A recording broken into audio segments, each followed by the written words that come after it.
बात हम लोग करने वाले हैं। अब आप लोग जरा बातचीत कम कीजिए बाले बच्चे। पहला तो देखे बाबू, प्राकृतिक मीन्स यानी कि नेचुरल मीन्स क्या था, जो कि हमारे सरकार में उपस्थित नीतीश कुमार मुख्यमंत्री ने एक बात बताई थी जनसंख्या नियंत्रण के लिए, वो बात को हम लोगों ने एक्सप्लेन कर दिया था। अब आता है मैकेनिकल मीन्स यानी कि यांत्रिक उपाय। यांत्रिक उपाय मतलब कहने का मतलब है कि ऐसा माध्यम जिसको मानव निर्मित किया गया हो, आर्टिफिशियली बनाया गया हो, जिससे क्या हो सके, जनसंख्या नियंत्रण किया जा सके। तो देखिए, सेक्स के दौरान सबसे ज़्यादा यूज होने वाला जो यांत्रिक उपाय है वो क्या चीज़ है? कॉन्डम। इसको हम लोग क्या बोलते हैं? निरोध। तो कॉन्डम का हिंदी क्या होता है? निरोध।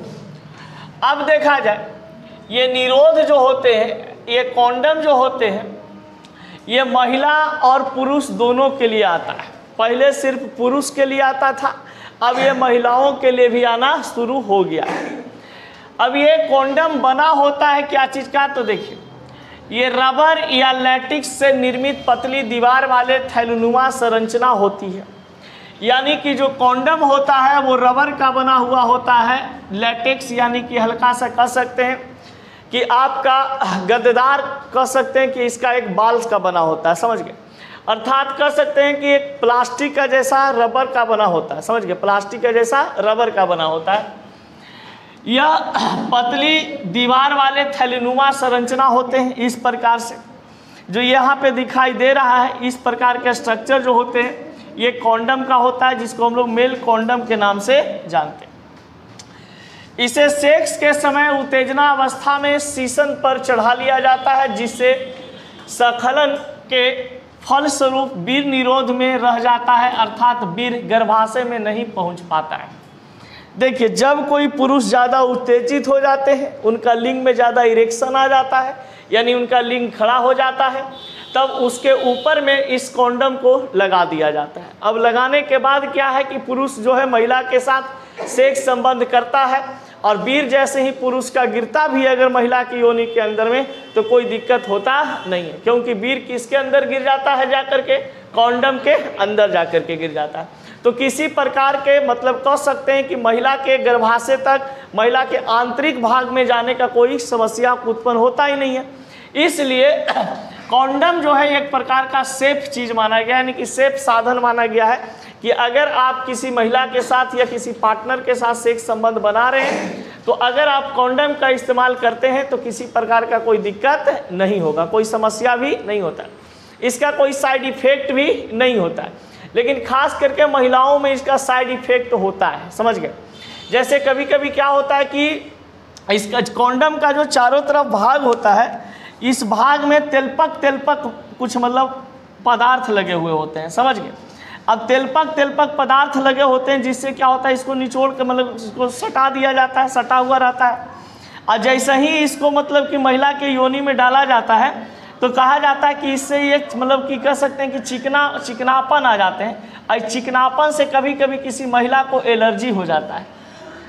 लेकिन ऐसा जल्दी देखने को मिलता नहीं है। जिनका वेजाइना सेंसिटिव होते हैं उनमें ये सब चीज़ देखने को मिल सकता है, लेकिन कहा जाता है कि ऐसा जनरली होता नहीं।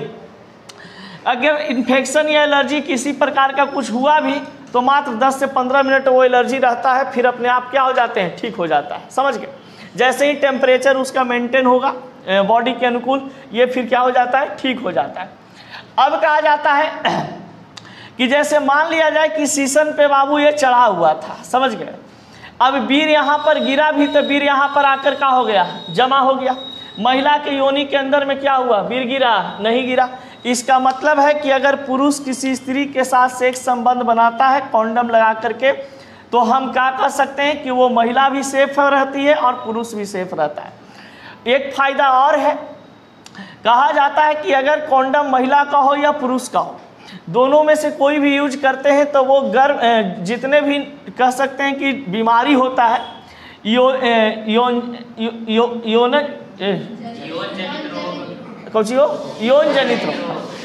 जनित रोग जो होते हैं, वो यौन जनित रोग से बच सकता है, समझ गए? यानी कि मान लिया जाए कि महिला के बारे में आप नहीं जान रहे हैं, ठीक है, अब इनका यहाँ पे कुछ समस्या वेजाइना वगैरह में हो सकता है, इन्फेक्शन वगैरह हो सकता है। अब इनके बारे में आपको नॉलेज नहीं है सिर्फ, और ये कहा जा रहा है कि पुरुष के बारे में भी ज़्यादा नॉलेज आपको नहीं है कि उनका लिंग वगैरह में इन्फेक्शन है या नहीं है, ठीक ना। अगर कोई पुरुष के होगा भी तो नहीं बताता है, और किसी महिला का अगर इन्फेक्शन वगैरह किसी प्रकार का वेजाइना में है तो भी नहीं बताती है कि हमारा योनि में क्या इन्फेक्शन है, ये लजाती है, शर्माती है। अब किसी कारणवश बिना कॉन्डम का पुरुष है जो सेक्स संबंध किया, तो सेक्स संबंध करने के कारण क्या होता है कि हो सकता है कि इनके संक्रमण जो फैला हुआ था इनका वेजाइना में, वो इन सेक्स के माध्यम से क्या हो जाता है, इसके थ्रू फैल जाता है, समझ गए, और पुरुष के अंदर भी पहुंच सकता है। इसीलिए यौन जनित रोग जितने भी संक्रमण बीमारी होते हैं वो सभी बीमारियों को कंट्रोल करने में भी ये कॉन्डम काम करता है, समझ गए, किसी प्रकार का कोई बीमारी का खतरा नहीं होता है। अब देखा जाए आगे, आजकल स्त्रियों के लिए भी निरोध उपलब्ध है। स्त्रियों के द्वारा संभोग से पहले योनि एवं गर्भाशय के सर्विक्स भाग को ढक दिया जाता है, जिसे शुक्राणु स्त्री के जनमार्ग में प्रवेश नहीं करती है। देखिए, जिस प्रकार से पुरुष के लिंग पर, पुरुष के सीसन पे चढ़ाया जाता था, पेनिस पे कॉन्डम को चढ़ाया जाता था, उस प्रकार से इसके क्या है कि ये महिला के पार्ट में, महिला के शरीर में इसको क्या कर दिया जाता है, जो वेजाइना होते हैं उनके अंदर ये डाल दिए जाते हैं, समझ गए, ऊपर लगा दिया जाता है। और ऊपर लगाने के बाद क्या होता है, जैसे मान लिया जाए कि महिला का वेजाइना है, अब ये वेजाइना में क्या होते हैं कि यहाँ पे अंदर में डाल करके इसको छोड़ दिया जाता है, समझ गए, और यहाँ पे डाल करके छोड़ दिया गया। अब इसके ऊपर में क्या किया जाता है कि जैसे ही पेनिस वगैरह एंट्री करता है, पेनिस वगैरह एंट्री करता है, तो क्या होता है कि यहाँ से जो भी स्पर्म डोनेट होगा, गिरेगा, वो इस थैलीनुमा पदार्थ में जा करके रुक जाएगा। थैलीनुमा पदार्थ में क्या हो जाएगा, रुक जाएगा। महिला के आंतरिक शरीर में, आंतरिक भाग में, योनि के आंतरिक भाग में वीर्य जो है पहुंच नहीं पाता है। इस कारण से क्या होते हैं, महिला है जो सेफ फील करती है, किसी प्रकार का दिक्कत और समस्या नहीं होता है, समझ गए। अब देखिए, महिलाओं के लिए डायफ्राम और गर्भाशय टोपा भी आता है, जिसको गर्भाशय टोपी कहते हैं। ये रोधक का उपाय एक होता है जो स्त्री के योनि के सर्विक्स पर सहवाग के पूर्व फिट कर दिया जाता है।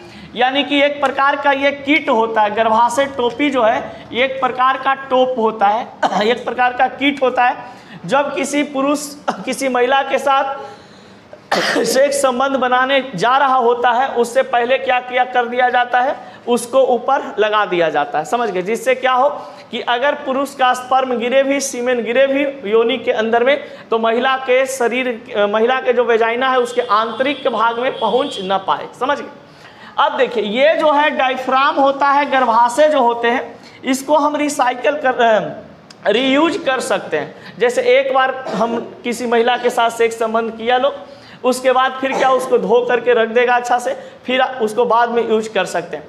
लेकिन जो कॉन्डम होते हैं ना, पुरुष के लिए कॉन्डम हो चाहे महिला के लिए जो कॉन्डम होता है, इसको आप एक ही बार यूज कर सकते हैं, समझ गए। इसको ऐसा नहीं है कि इसको धो धा के फिरो धर दिए, समझ गए, ऐसा करिएगा तो वह इन्फेक्शन क्रिएट कर देगा, समझ गए। इसलिए पुरुष का जो कॉन्डम होता है, महिला का जो कॉन्डम होता है, उसको हमेशा एक ही बार यूज किया जाता है, न कि कॉन्डम को बार बार यूज कर सकते हैं। अब कोई कंजूस वैसा लड़के रह गया तो अलग बात है, समझ गया। अब देखा जाए, एक बार ऐसी अर्जुन सर के गाड़ी पर कहानी कौन धर दिया था यहाँ पर ही सामने, तो छोटुआ कर प्लीज भैया तोरा मिल जाता होता, हम बोले लड़कन के ले जाके समझा देते। मैं बोला वाला बात कौन चाहिए, मैंने कि मान ले कि हमरा मिल जाता तो हम क्या करते, लड़कन के ले जाके बता दें कि देखो बाबू कॉन्डम है, इसको निरोध कहते हैं, इसको पुरुष के सीसन पर चढ़ा के किसी के साथ सेक्स किया जाता है तो क्या होता है, महिला प्रेग्नेंट नहीं होती है। तो बोलिए मर्दे तो चुप रहा, कलिए अरे बौरा ध्यान दे। अब देखा जाए इधर बाबू, इनके प्रयोग से गर्भधारण, अतिरिक्त यौन जनित रोग, एड्स से बचा जा सकता है। कॉन्डम का प्रयोग नियमित रूप से किया जा सकता है, किंतु एक बार प्रयोग करने के बाद इसे क्या कर दिया जाता है, फेंक दिया जाता है। कॉन्डम के साथ अगर कोई सेक्स करता है, यानी कॉन्डम लगा करके सेक्स करता है, चाहे महिला का हो या पुरुष का हो, तो पहली बात कि वह गर्भधारण से बच सकता है, बच सकती है, सकता है तो थोड़ी ना होगा, गर्भधारण से क्या है, बच सकती है, समझ गए। अब कहा जाता है कि गर्भधारण से बच सकती है और पुरुष महिला दोनों यौन जनित रोग से बच सकते हैं, यानी कि जो संक्रमण बीमारी होती है, ट्रांसमिटेड रोग होता है, उससे क्या बच सकते हैं। समझ गए, किसी प्रकार का संक्रमण खतरा फैलने का नहीं रहेगा। समझ गए। अब देखिए यहाँ पर एक आता है बाबू अंतःगर्भाशी युक्तियाँ। अंतःगर्भाशी युक्तियाँ क्या है इसके बारे में देखिए। अंतःगर्भाशी युक्तियाँ है जो लॉन्ग टाइम के लिए किया जाता है, लंबा समय के लिए किया जाता है। जैसे मान लिया जाए कि अब कोई मतलब महिला है, कोई पुरुष है, अब ये दोनों हस्बैंड वाइफ है। अब भाई हस्बैंड वाइफ है तो पता है कि इन दोनों के बीच में सेक्स संबंध तो डेली बनेगा ही। अब जब डेली बनेगा तो कितना कॉन्डम का इस्तेमाल करेंगे, कितना ये सब टोपा टोपी का इस्तेमाल करेंगे। तो अब कहा जाता है कि डायरेक्ट क्या कर लेते हैं कि जाते हैं डॉक्टर के पास, नर्स के पास, मतलब वो डॉक्टर या नर्स ही ऐसा कर सकता है, बड़ा बारीकी तरीक़ा से ये काम किया जाता है। तो अनुभवी जो डॉक्टर होते हैं, नर्स होते हैं, इसके द्वारा योनि के रास्ता से गर्भाशय में लगाई जाती है, यानी कि एक ऐसा कर सकते हैं इंजेक्शन है या ऐसा मेडिसिन है जिससे क्या किया जाता है, योनि के रास्ते जो गर्भाशय होता है, यानी कि जो यूट्रेस होते हैं, उस यूट्रेस के पास इसको इंजेक्ट किया जाता है। समझ गए। अब कहा जाता है जैसे कॉपर टी वगैरह का नाम आप लोग सुने होंगे, तो कॉपर टी, कॉपर 7, मल्टीमोड 375, ये सब ऐसा कुछ मतलब इंजेक्शन है जिसको महिला के शरीर में एक बार लगा दिया जाता है तो लंबे समय तक वो माँ नहीं बन सकती है। समझ गए, यानी कि प्रेग्नेंट होने का चांस नहीं रहता है।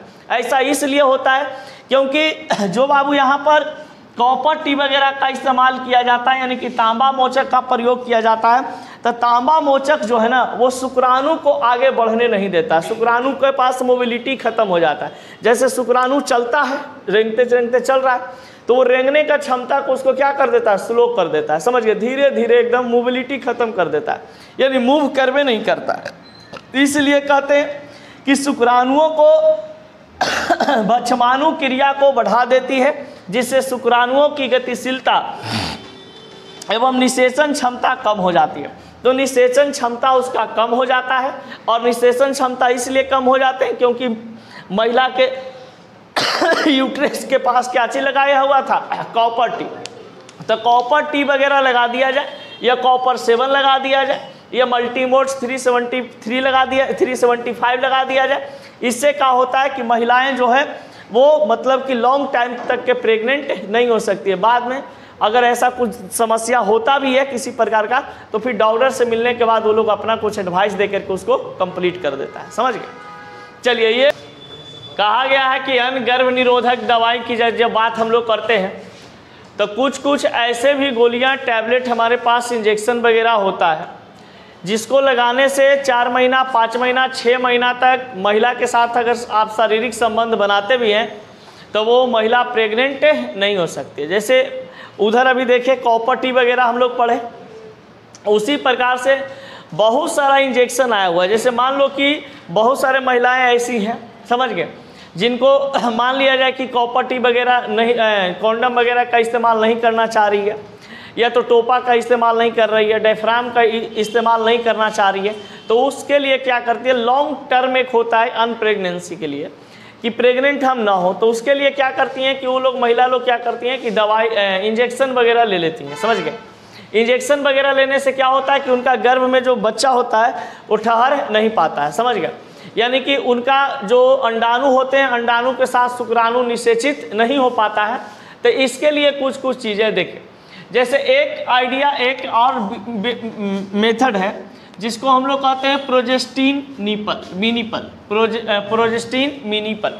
अब ये आपके पास जो प्रोजेस्टिन मिनिपल है, इसका क्या है कि महिला जो होती है, महिला के बाह में त्वचा के नीचे रोपित कर दिया जाता है। यानी कि प्रोजेस्टिन मिनिपल एक प्रकार का इंजेक्शन होता है जिसका महिला के बाह जो होता है, बाह के यहाँ पे क्या कर दिया जाता है, उसको लगा दिया जाता है। समझ गए।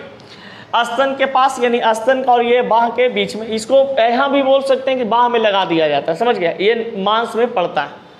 अब कहा जाता है कि जो गर्भ धारण कितना वर्ष तक रोक देता है, 3 से 4 महीने। यानी कि अगर महिला कोई, मान लिया जाए कि आज प्रोजेस्टेन मिनिपल का यूज की है, आज लगा है इंजेक्शन उसको, तो वो फिर आपका वो महिला जो है कॉन्डम इस्तेमाल करे या ना करे, किसी प्रकार का कुछ दिक्कत नहीं हो सकता है। समझ गए। अगर पुरुष का जो वीर्य है उनके वेजाइना में गिर भी जाता है और वो जाकर के निषेचित करने का दौरान यूट्रस तक पहुंच भी जाता है तो किसी प्रकार की कोई समस्या होने वाली नहीं है, समझ गए।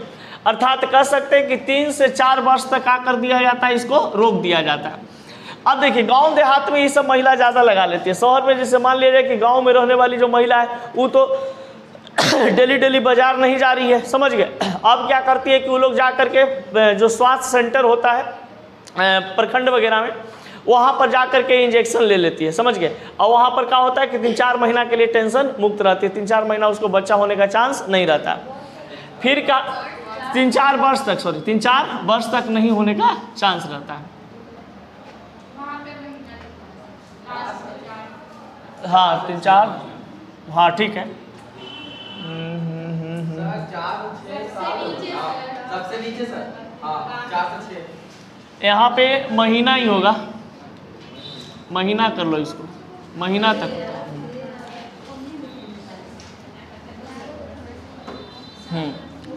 अब देखिए 3 से 4 महीना कर लेना, 3 से 4 महीना तक वो नहीं लगाती। अब कहा जाता है कि ये जो प्रोजेस्टिन मिनिपल है ये सबसे ज़्यादा यूज कहाँ होता है, यानी कौन से देश में इसका उपयोग ज़्यादा लोग करते हैं। तो जैसे आप देख सकते हो कि ये प्रोजेस्टिन मिनिपल की अगर हम बात करते हैं तो इसका उपयोग जर्मनी देश में, चीन देश में, मैक्सिको देश में, ये सभी में इसका इंजेक्शन का उपयोग करती हैं। लेकिन भारत में जो है एक डिम्पा नामक कहा जाता है इंजेक्शन होता है। भारत में जो महिलाओं लोग को लगता है वो क्या होता है, डिम्पा। अब ये डिम्पा नामक जो इंजेक्शन है ये महिला को अगर एक बार लगा दिया जाए तो कितना महीना तक गर्भधारण नहीं कर सकती है, 3 महीना तक। यानी कि 3 महीना तक के अगर वो संबंध बनाती भी हैं तो किसी प्रकार का डर नहीं है कि उनको बच्चा हो सकता है, समझ गए। तो भारत में यूज होने वाला है गर्भ निरोधक इंजेक्शन, उसका नाम क्या है, डिम्पा, समझ गए। तो डिम्पा जो है भारत में दिया जाता है, बहुत प्रचलन में है, यहाँ पे कोई दिक्कत नहीं होता है, इसका ज़्यादा कोई साइड इफेक्ट भी नहीं होते। फिर कहा जाता है बाबू एक लैक्टेशन एमिनोरिया, स्तनपान आर्तव की बात करते हैं। तो यहाँ पे स्तनपान आर्तव में बताया जाता है क्या चीज़, कि यहाँ पे गर्भ धारण करने के बाद यहाँ पे देखिए बताया गया कि गर्भ निरोध की समान विधि, यह विधि इस तथ्य पर निर्भर करती है कि प्रसव के बाद स्त्री द्वारा शिशु के भरपूर स्तनपान कराने के दौरान अंडोत्सर्ग और ऋतुस्राव नहीं होता है। अंततः जितने दिनों तक शिशु माता का स्तनपान करता है तब तक स्त्रियों का गर्भधारण नहीं होता है। देखिए एक होता है लैक्टेशन एमिनोरिया, इसमें बताया गया कि अगर मान लिया जाए कि कोई महिला जो है माँ बन गई, समझ गए, माँ बनने के बाद उनका जो बच्चा है दूध उनका जब पीता है, समझ गए, तो महिला का पीरियड नहीं आता है, समझ गए, पीरियड नहीं आएगा। अब पीरियड नहीं आएंगे तो महिला का अंडाणु बनना वो नहीं है, अंडाणु बनेगा नहीं, अंडाणु बनता है तब तो पीरियड आता है। तो अंडोत्सर्ग की क्रिया नहीं होती है, ऋतुस्राव की क्रिया नहीं होती है, जिस कारण से कहा जाता है कि जितना दिन तक शिशु को माँ जो है स्तनपान कराते रहती है उस समय तक उनको न पीरियड आता है, न अंडा उत्सर्जित होता है, अंडोत्सर्ग की क्रिया होती है। यह अवधि कितना दिन का होता है, 4 से 6 महीना तक। यानी कि अगर कोई महिला 4 से 6 महीना तक अपने बच्चों को दूध पिला रही है तो समझ लीजिए कि उनमें ये चीज़ देखने को नहीं मिल सकता है, समझ गए। तो जन्म किसी महिला का अगर किसी बच्चे को दे देती है और उसके बाद उसको दूध पिला रही होती है, स्तनपान कराते रहती है, तो उस महिला के शरीर में अंडोत्सर्ग की क्रिया और ऋतुस्राव की क्रिया नहीं होता है, जिस कारण से कह सकते हैं कि उनका गर्भधारण फिर नहीं हो सकता है, समझ गए। तो महिला का गर्भधारण फिर नहीं होता है। जब महिला दूध पिलाना बंद कर देती है तो फिर हो सकता है कि उनके शरीर में बच्चा ठहरने का चांस बन जाए, समझ गए।